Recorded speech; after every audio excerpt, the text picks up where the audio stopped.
Hello everyone, dear student. Today we are going to discuss science chapter number 7, conservation of plants and animals. इसका last topic है red data book.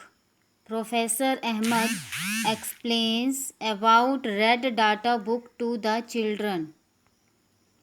Professor Ahmad ने red data book के बारे में बच्चों को explain किया. He tells them that red data book is the source book which keeps a record of all the endangered animals and plants. उसने बताया कि रेड डाटा बुक ऐसी बुक होती है जिसमें वो सारे एनिमल्स और प्लांट्स का रिकॉर्ड होता है जो डेंजर्ड में होते हैं, जो खतरे में होते हैं, जिनकी जो जातियाँ होती है वो ख़त्म होने वाली होती है.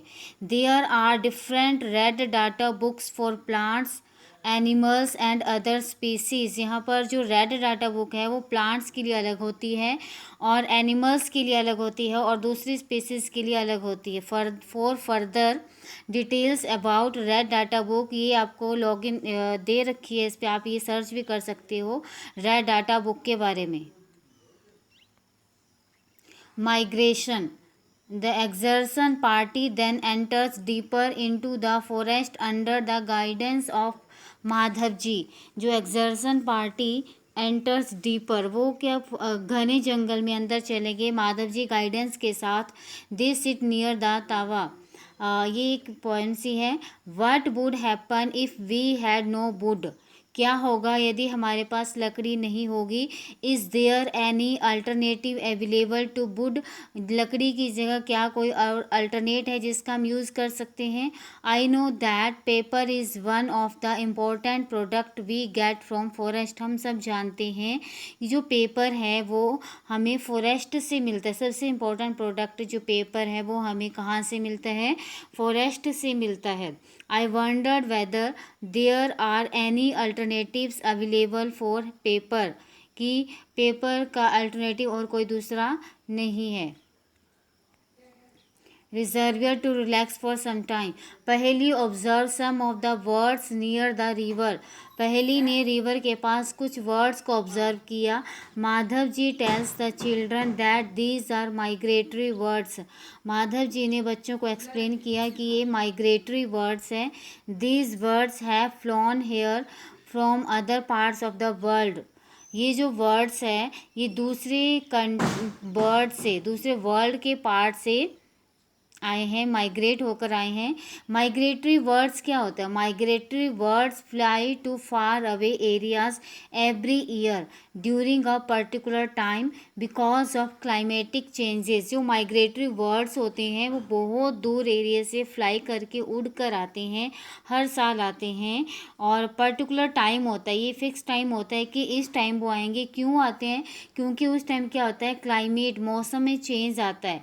These they fly for laying eggs as the weather in their natural habitat becomes very cold and inhospitable. They fly, वो क्यों आते हैं, वो उड़कर इसलिए आते हैं, वो अंडे एग्स देने आते हैं क्योंकि जहाँ उनका नेचुरल हैबिटेट होता है, जहाँ वो नेचुरली रहते हैं, वहाँ का जो वेदर है, वहाँ का जो मौसम है वो फेवरेबल नहीं है उनके लिए और वो वहाँ पर एग नहीं दे सकते या फिर वो टेम्परेचर उनके अकॉर्डिंग नहीं होगा जब वो उनको एग लेइंग अंडे देने होते हैं. Birds who cover long distance to reach another land are known as migratory birds as पहली लर्न इन क्लास 7th. जो वर्ड्स क्या होते हैं, बहुत दूर की डिस्टेंस कवर करके एक लैंड से दूसरे लैंड पर आ जाते हैं, उनको माइग्रेटरी वर्ड्स बोलते हैं. पहली ने क्लास 7th में भी स्टडी किया था. Recycling of paper.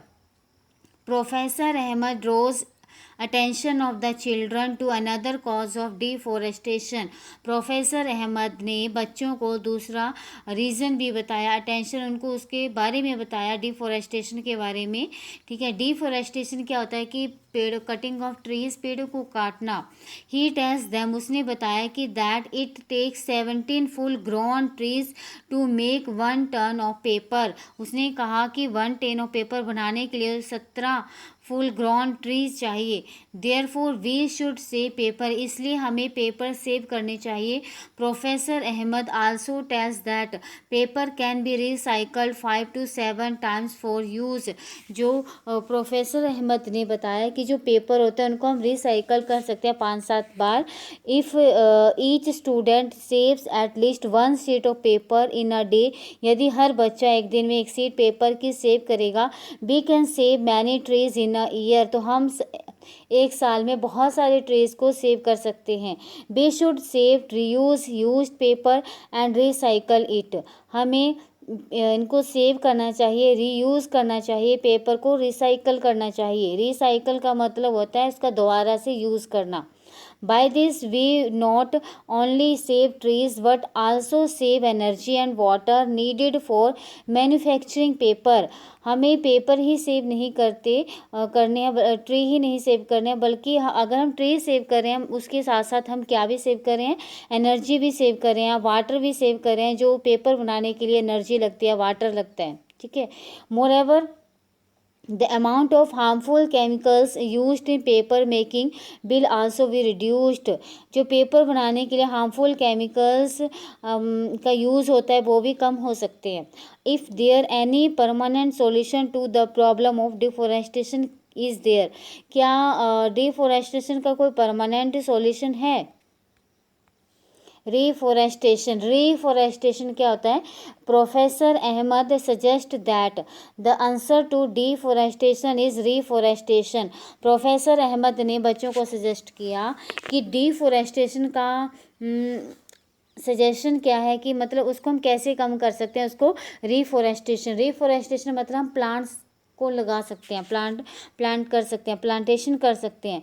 Reforestation is restocking of the destroyed forest by planting new trees. अगर हम प्लांट को काट रहे हैं तो उसको हम कैसे उसकी भरपाई कर सकते हैं, न्यू प्लांट लगाकर। The planted trees should generally be of the same species which were found in the forest. हमें वैसी स्पीसीज लगानी है जो जैसे उस जंगल में है। We should plant at least as many trees as we cut. जितने हमें ट्री काटे हैं उससे ज़्यादा या उतने ही ट्री हमें लगाने चाहिए।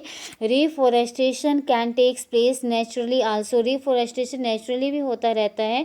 If the deforested area is left undisturbed, यदि जो डिफोरेस्टेड एरिया है उसको डिस्टर्ब ना किया जाए, इट रिस्टेब्लिश से वो अपने आप रिस्टेब्लिश हो सकता है, वहाँ अपने आप प्लांट ग्रो कर जाते हैं।